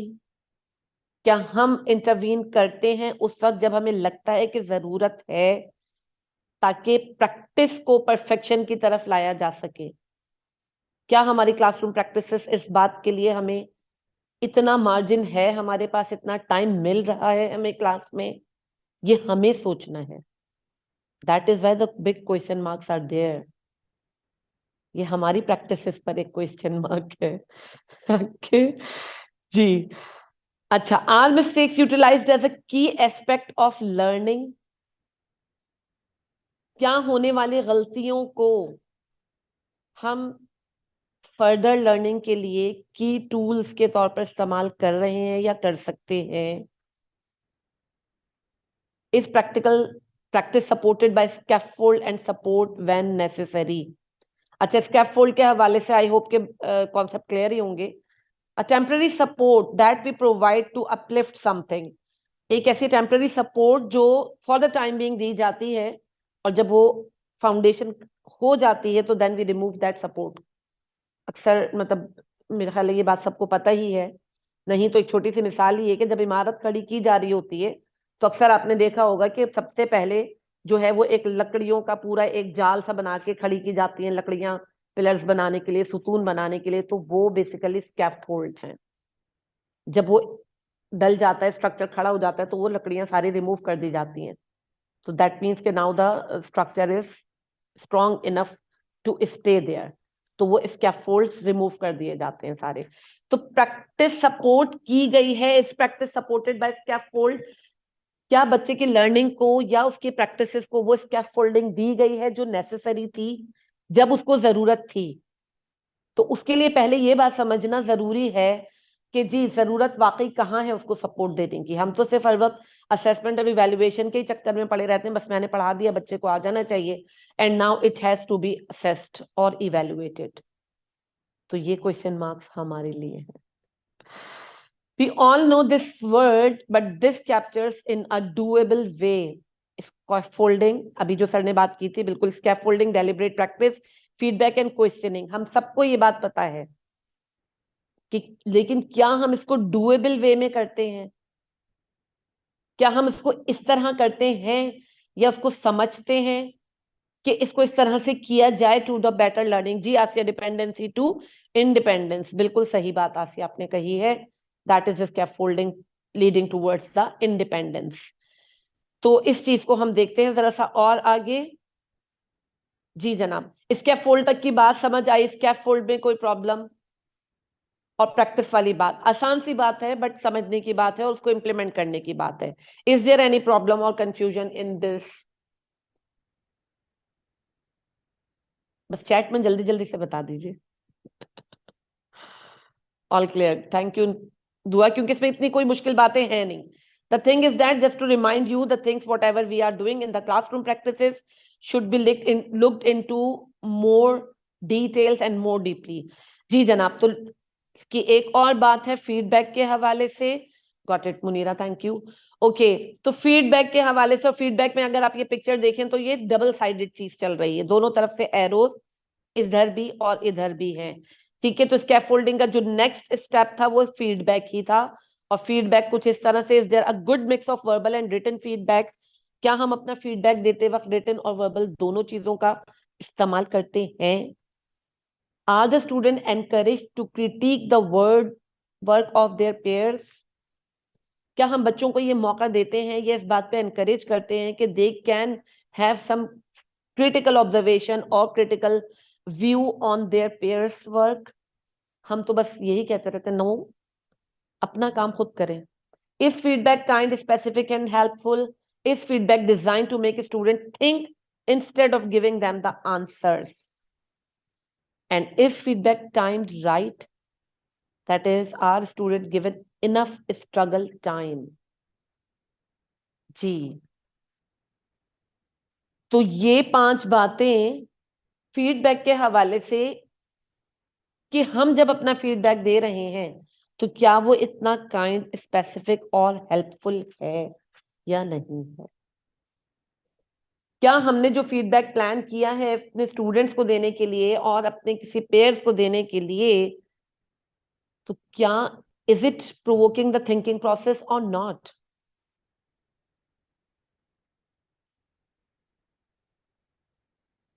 और इज इट टाइम्ड राइट और नॉट? और उस फीडबैक के लिए भी के बाद भी क्या हमने स्टूडेंट्स को इतना स्ट्रगल इनफ टाइम दिया था या नहीं टू मेक देम बेटर? तो whenever we are giving feedback to anyone, we need to think about these things as well. आसान सी बातें हैं, बहुत मुश्किल नहीं है, बट केयरफुल रहने की जरूरत है जनाब। तो स्कैफोल्डिंग का अच्छा लास्ट पॉइंट से पहले हम एक बात नोट कर लें please. Deliberate practice is done both in and out of the classroom and we call this homework, but it needs to be planned better. Deliberate practice चाहे वो क्लास के अंदर हो, चाहे क्लास से बाहर हो, चाहे in the form of a homework हो, but it should be carefully planned. and it should be definitely relevant. Homework वैसे क्यों होता है, देते ही क्यों है हम होमवर्क, ना दे? What do you think, homework होना भी चाहिए कि नहीं? क्या ख्याल है आप लोगों का, जरा मैं देखूं तो चैट में। ओके, क्या हम वर्बली बात कर सकते हैं इसके ऊपर? श्योर श्योर श्योर आसिया। तो होमवर्क के ऊपर तो पूरी एक डिबेट है कि ये होना भी चाहिए या होमवर्क विदाउट टीयर्स, और वो सारी जो और चीजें भी हैं। अब इसमें ये मैटर है कि दरअसल ये रिइंफोर्समेंट के लिए होता है कि हम जो भी कॉन्सेप्ट बच्चे को दे रहे हैं, वो बच्चे ने क्लास में अगर एक मर्तबा इफ दे हैव अंडरस्टूड, तो उसको रिइंफोर्स करें एट होम। और होमवर्क जरूरी नहीं है कि हम उन्हें कुछ करने को दें, they can discuss it with the family members. वो भी हो सकता है होमवर्क में, वो कोई सर्वे कर सकते हैं, वो लोगों से बातचीत करके कुछ कोई भी पेपर तैयार कर सकते हैं या एनीथिंग एल्स। तो होमवर्क तो बहुत ही एक बड़ी अम्ब्रेला टर्म हो गई ना इसके लिए। Yes, exactly. Basically, we can say कि it's reinforcement. Yes, and reinforcement के साथ साथ the word deliberate practice is also there कि we need to give them practice। और बिल्कुल आपने सही बात कही है आसिया कि basically the misconception is that कि homework means कि they have to go and write something, learn something, read something. No, they need to enhance their concept in any of the way, in any of the form the task can be given to reinforce the concept. That is called homework. बिल्कुल।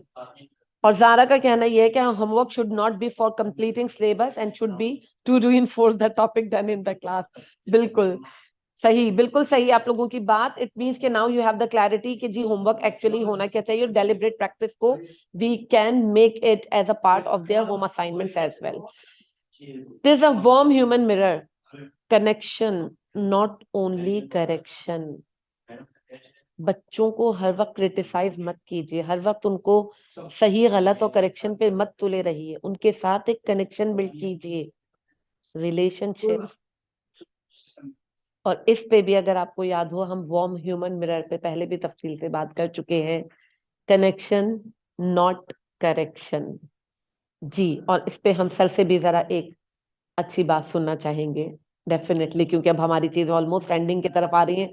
जितना हम चाहें ये sir से ले सके और आपको दे सके तो इट इज द बेस्ट। जी, लारोश ने अच्छा लिखा, दिस कनेक्शन इज एवरीथिंग। जी भाई देखें, एक अच्छा सा जुमला सुना चुका हूं, शायद दोबारा सुनने। I gave my teacher the words of my heart and they came back bleeding.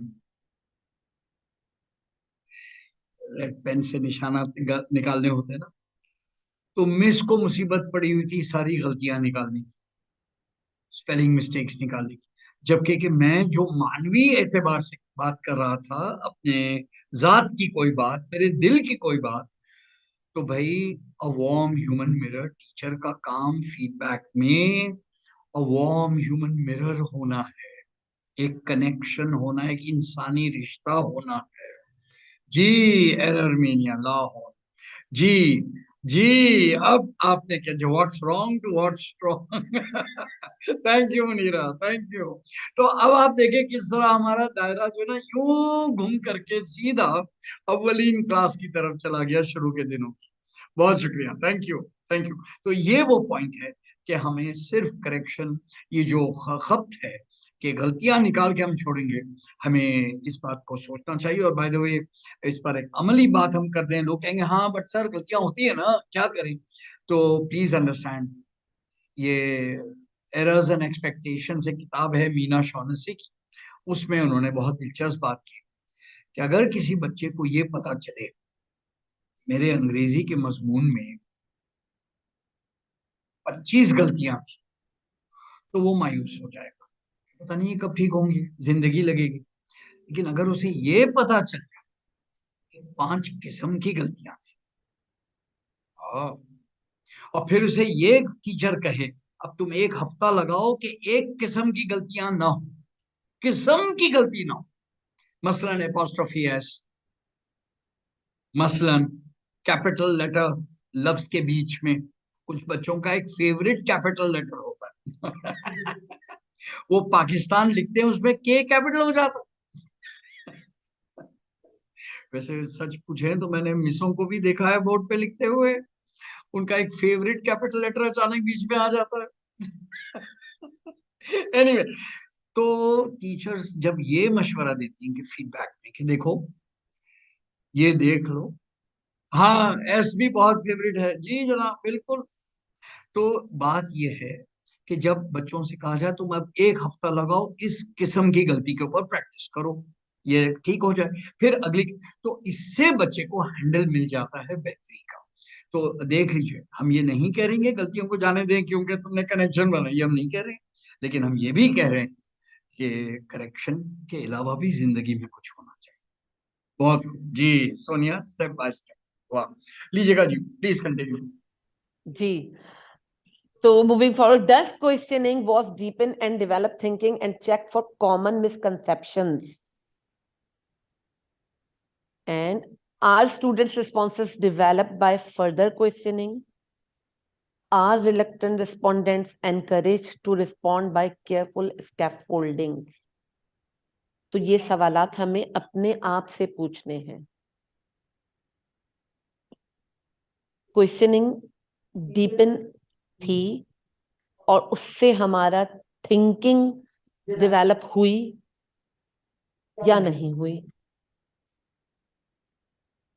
और हमने ये भी चेक करना है कि जो कॉमन मिसकंसेप्शंस हैं तो क्या वो हमारी क्वेश्चनिंग के नतीजे में सही हुए या नहीं, और क्या स्टूडेंट के रिस्पॉन्सेस से ये डेवलप हुआ कि फर्दर क्वेश्चनिंग डेवलप हुई, मजीद सवालात के दरवाजे खुले, मजीद विंडोज ओपन हुई थिंकिंग प्रोसेस की या नहीं हुई, और वो रिलेक्टेंट रिस्पोंडेंट्स जो कि कहीं भी पार्टिसिपेट नहीं करना चाहते, रिस्पॉन्स नहीं देना चाहते, वो एनकरेज हुए and they were supported by some scaffolding.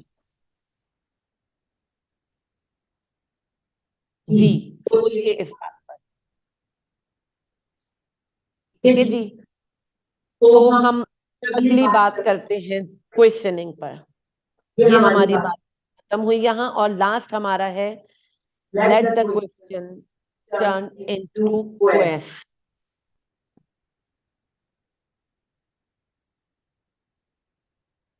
Ji sir.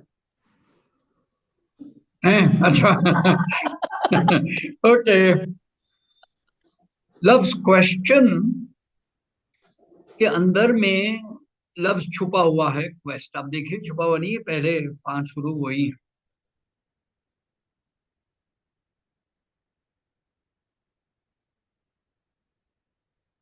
मुराद ये है कोई सवाल ऐसा भी तो हो जो एक जिंदगी को रुख दे दे, जिसके सवाल की तलाश में 18 साल गुजर जाएं, लेकिन वो सवाल इतना गहरा और इतना अच्छा हो कि वो जान को लिपटा हुआ रहे और हटके ना दे। 2 मिसालें मैं दे सकता हूं इसकी, बड़े लोगों की मिसाल। Sir Isaac Newton, sir Isaac Newton सब लोग जानते हैं। बस इन्होंने एक छोटा सा सवाल अपनी जिंदगी में तय कर दिया कि अगर चीजों ने गिरना ही है तो नीचे क्यों गिर रही हैं। बस इस एक सवाल के नतीजे में ग्रेविटी के उसूल को उन्होंने मालूम किया। जी जुस्तजू में लग जाए जी। तो आइजक न्यूटन ने के पास रिचर्ड हैली, ये जरा सा किस्सा सुन लें, दिलचस्प किस्सा है। रिचर्ड हैली नामी एक शख्स आए और उन्होंने सर आइजक न्यूटन से कहा कि सर एक कॉमेट है जिसकी तारीखें मेरे पास और जिसका एंगल ऑफ विजन जहां जहां नजर आया उसकी एक फहरिस्त मेरे पास है। आप मुझे ये बता दें हिसाब लगा के कि अगर ये जमीन की गर्दिश में लगा हुआ है तो आइंदा कब नजर आएगा। देखें सवाल पूछने वाले का हाल देखें और जवाब देने वाले का हाल देखें। आइजक न्यूटन ने फौरन ही कहा मुझे 3 साल दो इस हिसाब को लगाने, यानी यानी 3 years to answer a single question.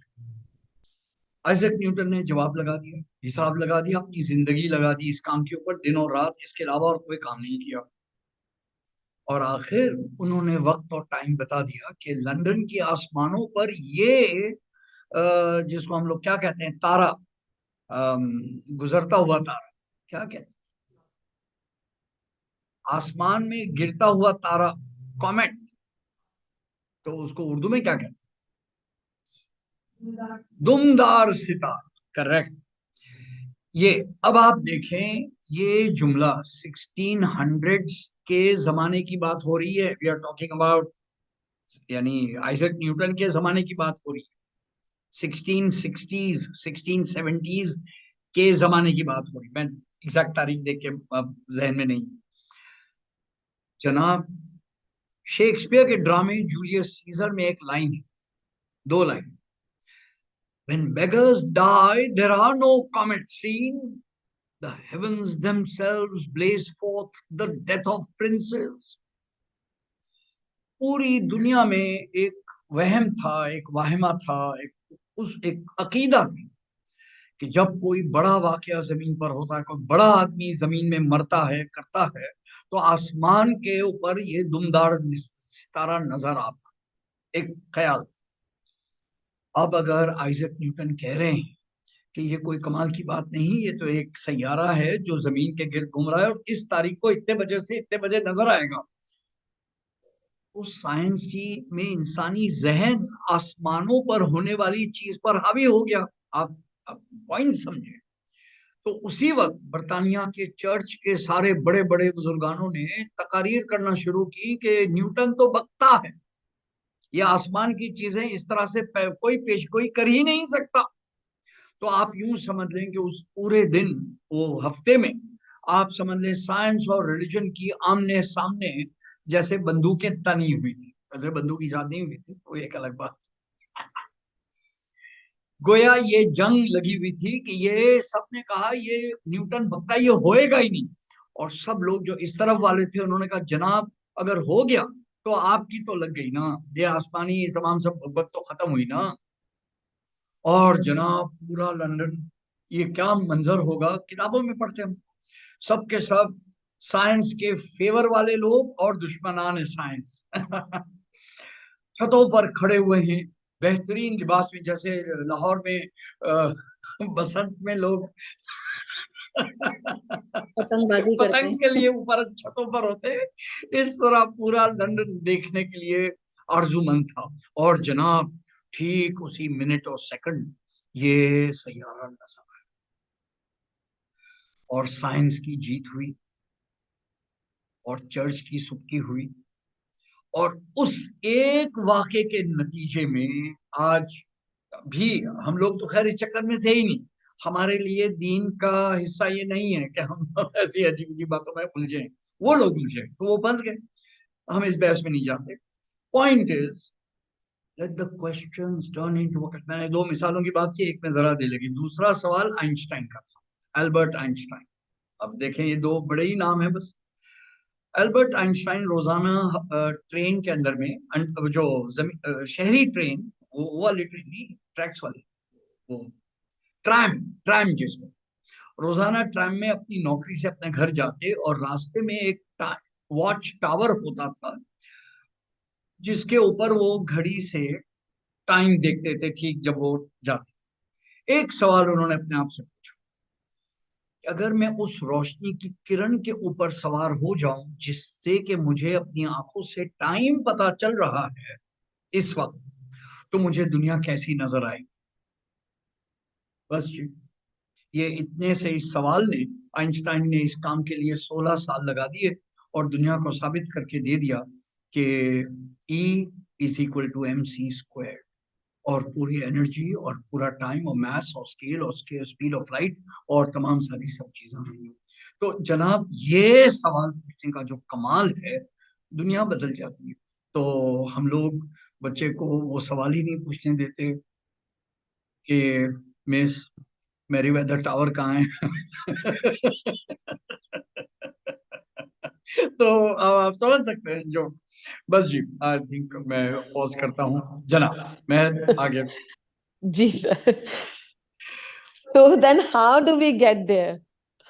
Schools share best practices by a sustained commitment to an open door policy. And teachers visit other classrooms, learn together, serve all the children in the community. क्या वाकई ऐसा है? इतनी ही open door policy schools में है कि मैं as a science teacher अगर चाहूँ कि मैं क्लास 3 के ही दूसरे सेक्शन में क्या हो रहा है तो मैं जाके देख ही नहीं सकती? ऐसा तो पॉसिबल ही नहीं है। ये तो हमारे स्कूल का रूल ही नहीं है। एक क्लास टीचर दूसरी क्लास में नहीं जा सकती एज पर रूल। तो ये ओपन डोर पॉलिसी आखिर कब हमारे यहाँ आएगी? इस पे हम सब ने सोचना है। और अगेन फिर वही बात, we are the change agents of the society, so we need to think first and we need to realize first.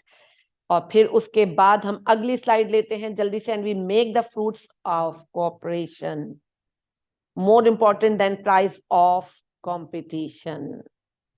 ये जो इतने कलरफुल से अच्छे अच्छे अल्फाज हैं, इस पे हम सर की अच्छी सी बात सुनेंगे और फिर क्लोजिंग की तरफ जाएंगे, क्योंकि ये जितने प्यारे अल्फाज हैं उतनी ही प्यारी बात सर की है। We make the fruits of cooperation more important than the prize of competition. मेरी कितनी तो जिंदगी गुजरी, कोई इनाम ना मिला, लेकिन अगर फल ना मिलता तो जिंदगी ना गुजरती। सोचिएगा इस पर। हमने बच्चों को मिलजुल कर सीखना सिखाना है, तो ये मुमकिन ही नहीं है अगर हम लोग खुद आपस में एक दूसरे से मिलजुल कर सीख नहीं सकते। जो अभी मैंने कहा ओपन डोर पॉलिसी, अब आप देखिए उससे पॉइंट क्या है।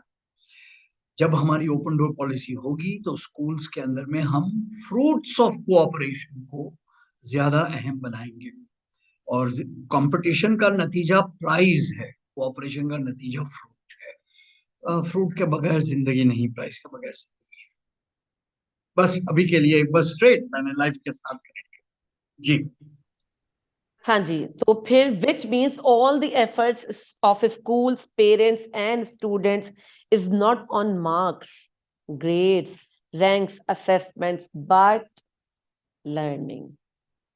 सारी मेहनत स्कूल्स की, पेरेंट्स की, स्टूडेंट्स की सिर्फ मार्क्स के लिए नहीं होगी। अगर हम ये करेंगे जो बात अभी सर ने कही और जो बात हमने पीछे से कनेक्ट की ओपन डोर वाली, तो फिर क्या होगा? सिर्फ हम marks, grades and ranks and assessment पे ही फोकस नहीं होंगे। जो एक्चुअल चीज होगी जिस पे हम फोकस होंगे, that will be the red highlighted point and that is the learning.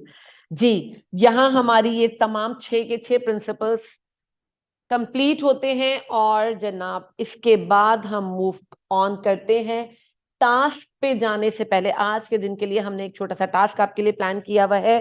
Task को हम ले लेते हैं। ये आपने सुननी है एक अदद टेड टॉक, ठीक है जी। और ये है इसकी जो स्पीकर हैं वो है अमल कारबोल के नाम से, और इनका जो मेन टॉपिक है द ग्लोबल एजुकेशन क्राइसिस पे इन्होंने बात की है।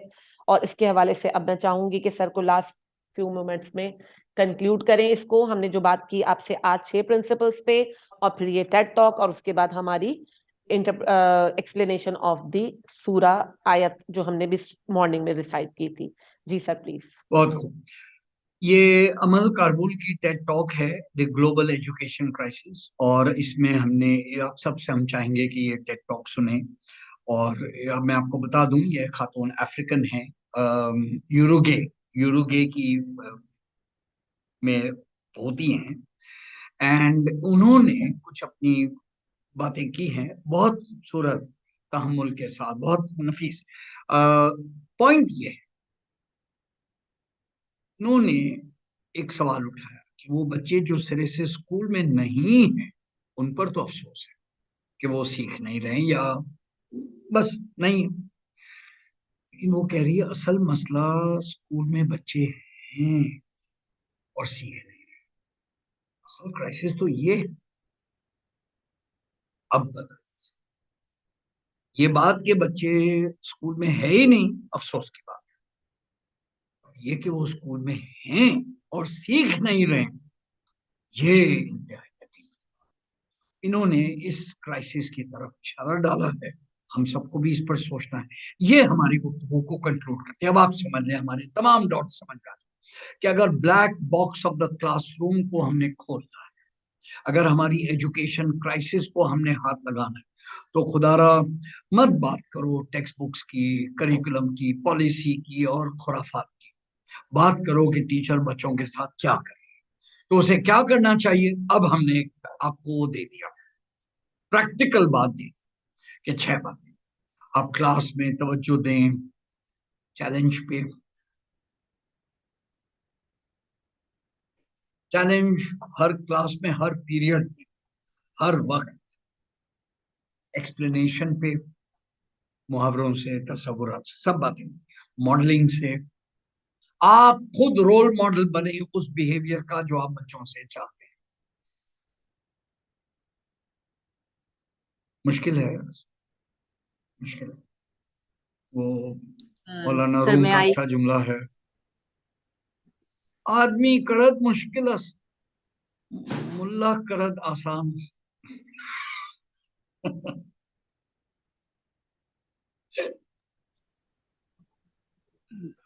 सर जनाब, उसके बाद है प्रैक्टिस।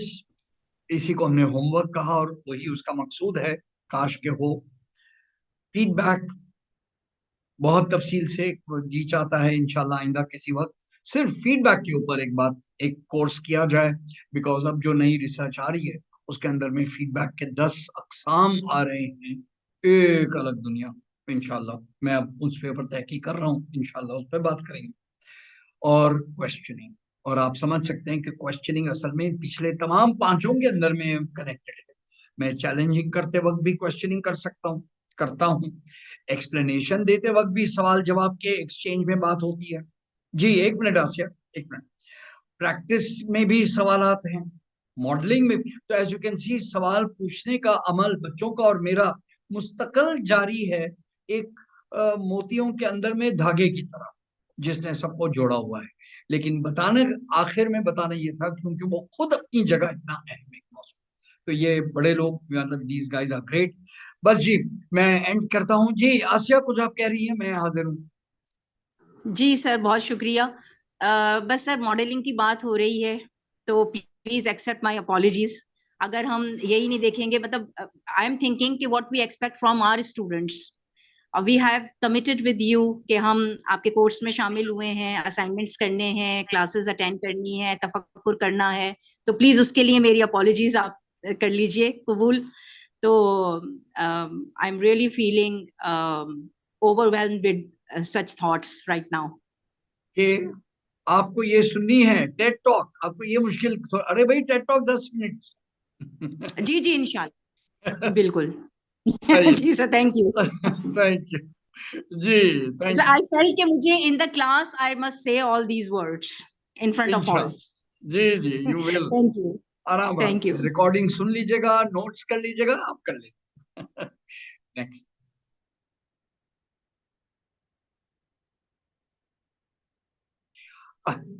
भाई आयत मुबारका जो आज हमने पेश की, सूरह इब्राहिम आई थिंक 24-25, ये परवरदिगार ने बड़ी कमाल की यानी बात की है। और बस अभी की गुफ्तगू के लिए, कलमा तैयबा, अच्छी बात, अच्छी बात की मिसाल है एक दरख्त के जो कि पाक है,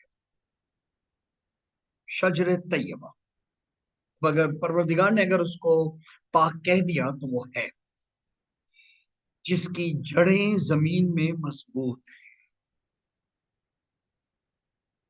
अच्छी बात वो नहीं है जो व्हाट्सएप पर फॉरवर्ड की गई हो एमी,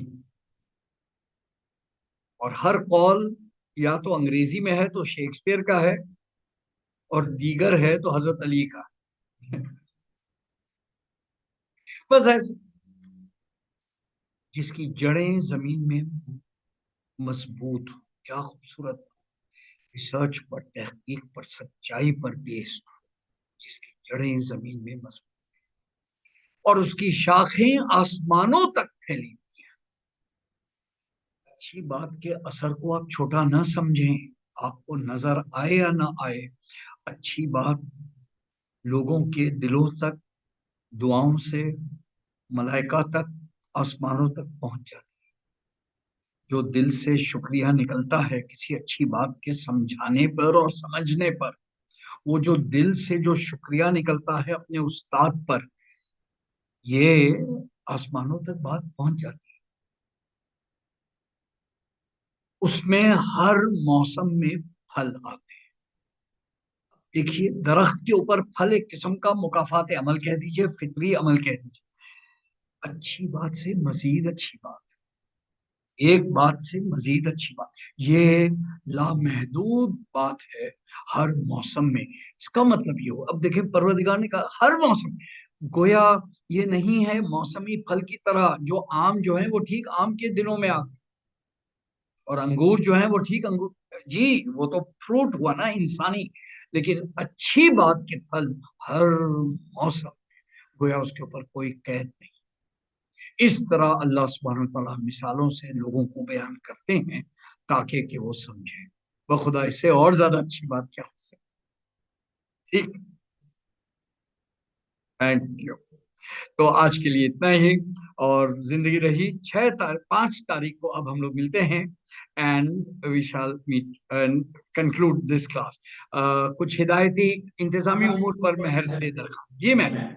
जी सर, बिल्कुल इंतजामी उमूर के हवाले से बस बात यही है कि actually we are going to have माशाल्लाह से एंडिंग ऑफ दिस कोर्स। तो लास्ट क्लास में हमारी आपसे रिक्वेस्ट यही है कि काइंडली आप लोग अपने अपने कैमराज ऑन रखिएगा so that we can have some memorable pictures with the group. And जो भी स्पेशली जो बात कर रहे हैं तब भी, और कोशिश कीजिएगा वैसे भी। और बाकी तो आप सबने आई होप के अपने proper correct name email addresses के साथ हमें भेज दिए हैं, और अगर स्टिल एक आध कोई रह भी गया है तो काइंडली प्लीज वो शेयर कर दीजिए।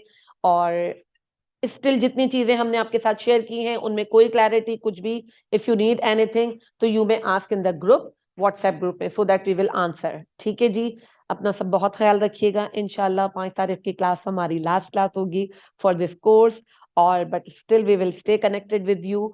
हम यहाँ मौजूद रहते हैं, सर मौजूद हैं, हमारी पूरी टीम यहाँ मौजूद होती है।